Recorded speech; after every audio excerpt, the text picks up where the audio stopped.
ఓం శ్రీకృష్ణ పరబ్రహ్మణే నమ. శ్రీమద్భగవద్గీత దశమోధ్యాయము అన్నమాట. 10వ అధ్యాయము. ఇది విభూతి యోగం. ఆ భగవంతుని యొక్క సంపదంతా కూడా ఏమేమి లోకంలో ఆయన ఏ ఏ రూపాల్లో ఉన్నాడు అనేదంతా కూడా ఇక్కడ చెప్తారు. ఇక్కడ ఏమంటున్నా అంటే, నా జ్ఞానదీపంతో అజ్ఞానమనే చీకటిని నశింపజేసి నన్ను ఆరాధించే వాళ్ళని నేను కాపాడుతూ ఉంటాను అని చెప్పాడు. ఎవరు? భగవంతుడు అర్జునుడితో. అర్జునుడు ఏమడుగుతున్నా అంటే, పరం బ్రహ్మ పరం ధామ పవిత్రం పరమం భవాన్ పురుషం శాశ్వతం దివ్యం ఆదిదేవమజం విపుం ఆహుస్త్వాం ఋషయః సర్వే దేవర్షిర్నారదస్తతా అసితో దేవలో వ్యాసః స్వయం చైవ బ్రవీషి మే. ఏమంటున్నా అంటే, అర్జునుడు అంటున్నాడు, ఆహుస్త్వాం ఋషయః సర్వే దేవర్షిర్నారదస్తతా అని.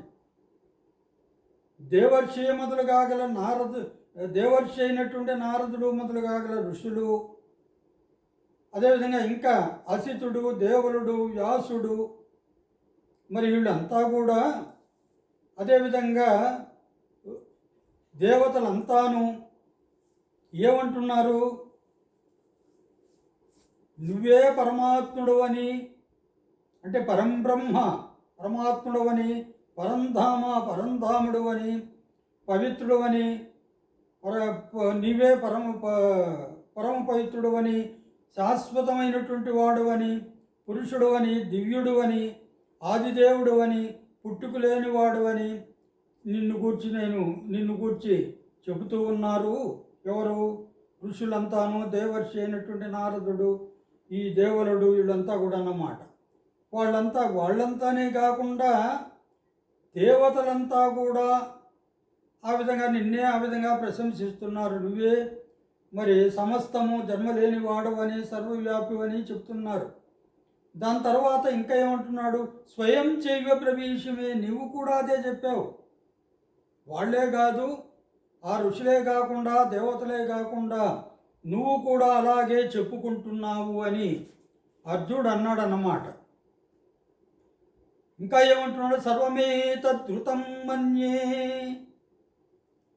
ఆ నారదాది దేవర్షులు చెప్పింది, దేవతలంతా చెప్పింది, నువ్వు చెప్పుకుంటున్నది అంతా కూడా ఋతం మన్యే. ఋతం అంటే సత్యమని నేను భావిస్తున్నాను. యన్మాం వదసి కేశవ, నువ్వు నాకు చెప్పిందంతా కూడాను అన్నాడు. నహితే భగవన్ వ్యక్తం విదుర్దేవాన దానవాహ అంటున్నారు.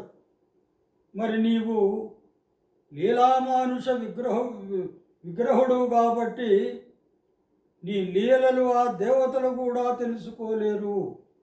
నహితే భగవన్ వ్యక్తం విదుర్దేవాన దానవాహ, దేవతలు కానీ దానవులు కానీ తెలుసుకోలేరు. స్వయమేవ ఆత్మనాత్మానం వేత్తత్వం పురుషోత్తమ భూతభావన భూతేశ దేవదేవ జగత్పతి అంటున్నాడు. ఏమిటంటే, ఇక్కడ సర్వభూతాలను సృష్టించేవాడా ఓ దేవదేవ, ఓ జగత్పతి, ఓ పురుషోత్తమ, నీ స్వరూపాన్ని నువ్వే తప్ప ఇతరులు తెలుసుకోలేరు అంటున్నాడు. వక్తుమర్హస్య శేషేణ దివ్యాహ్యాత్మ విభూతయ. అందువల్ల నీ యొక్క లోకాలన్నిట ఏ ఏ సంపదలతో నీవు నిండి ఉన్నావో, యాభిర్విభూతిభిర్లోకా, ఈ లోకాలన్నీ కూడా నీ యొక్క సంపదలతో నిండి ఉన్నాయి కదా. త్వం వ్యాప్య తిష్టసి, నీవు వాటిని అంతా కూడా వ్యాపించి ఉన్నావు. వాటిని గూర్చి కాస్త వివరంగా చెప్పు మహానుభావ అని అర్జునుడు పరమాత్మను అడిగాడు. ఏమంటున్నాడు? కథం విద్యామహం యోగిన్ త్వాం సదా పరిచింతయన్ కేషు కేషు చ భావేషు చింత్యోసి భగవన్మయా.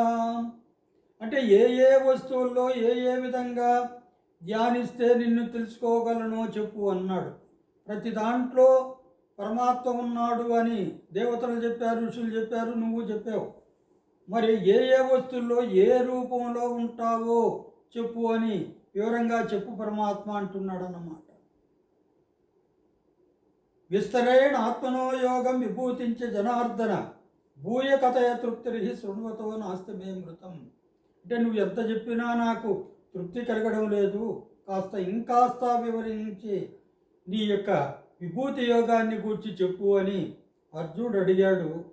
దాని తరువాత భగవంతుడు ఏమంటున్నా అంటే హంతతే కథయిష్యామి దివ్యాహ్యాత్మ విభూతయ ప్రాధాన్యత కురు శ్రేష్ఠ నాస్త్యంతో విస్తరస్యమే.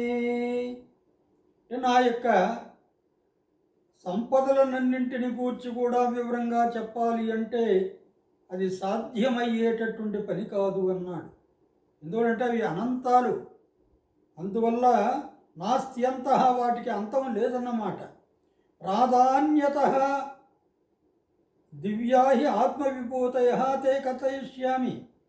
కాకపోతే అందులో ప్రధానంగా ఉండేటటువంటి కొన్ని సంపదలను గూర్చి నీకు నేను చెబుతాను, విను అన్నాడన్నమాట కృష్ణ పరమాత్మ. అహమాత్మా గుడాకేశ సర్వభూతాశయస్థిత అహమాదిశ్చ మధ్యంచ భూతానామంత ఏవ చ. గుడాకేశ అంటున్నాడు ఎవరిని?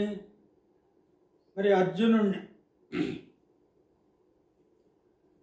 అహమాత్మ సర్వభూతాశయ స్థిత, సమస్త ప్రాణుల్లో ఉండే ఆత్మరూపంలో ఉండేవాడను నేనేను అన్నాడు ఆయన. అహం ఆదిశ్చ మధ్యం చ భూతానాం అంతయేవ చ. ఈ సమస్త ప్రాణికోటికి నేను ఆది అంటే సృష్టికర్తను, మధ్యం చ రక్షకుడను, అంతయేవ చ అంతం చేయువాడను కూడా నేనేను అని చెప్పడనమాట. అందరికీ నేను ఆద్యుడను, మధ్యముడను, అంతం చేసేవాడను కూడా. ఈ ప్రాణికోటి పోయినా కూడా చివరికి మిగిలి ఉండేవాడను నేనేను అని చెప్పాడు. అని చెబుతూ ఏమన్నా అంటే ఆదిత్యానామహం విష్ణు జ్యోతిషాం రవిరం సుమాన్ మరీచిర్మరుతామస్మి నక్షత్రాణామహం శశి. ఆదిత్యానామహం విష్ణు, ఆదిత్యులలో నేను విష్ణువును అన్నాడు. ద్వాదశాదిత్యులలో లోకమంతా, విష్ణు శబ్దానికి అర్థం ఏంటంటే లోకమంతా వ్యాపించేవాడు. మరి ఆదిత్యులలో నేను విష్ణువును, ఆ ద్వాదశాదిత్యులలో అంతా కూడా వ్యాపించి ఉండేవాడు నేనేను అన్నాడు. ఈ జ్యోతిర్మయ వస్తువులలో సూర్యుడును కూడా నేనేను అన్నమాట. అంటే జ్యోతిర్మయ వస్తువులు అంటే ఏంటంటే కాంతిని వెదజల్లేటటువంటి వాటిల్లో సూర్యుడిని నేనేను అన్నమాట. దాని తర్వాత మరుద్గణాలలో మరీచిని, ఈ మరుద్గణాలు దేవగణాల్లో నేను మరీచిని, నక్షత్రాలలో చంద్రుడిని నేనేను అని ఈ విధంగా తన యొక్క దివ్య సంపదలను గూర్చి చెబుతూ ఉన్నాడు. తరువాత మిగతా వాటిని గూర్చి కూడా మనం చెప్పుకుందాం.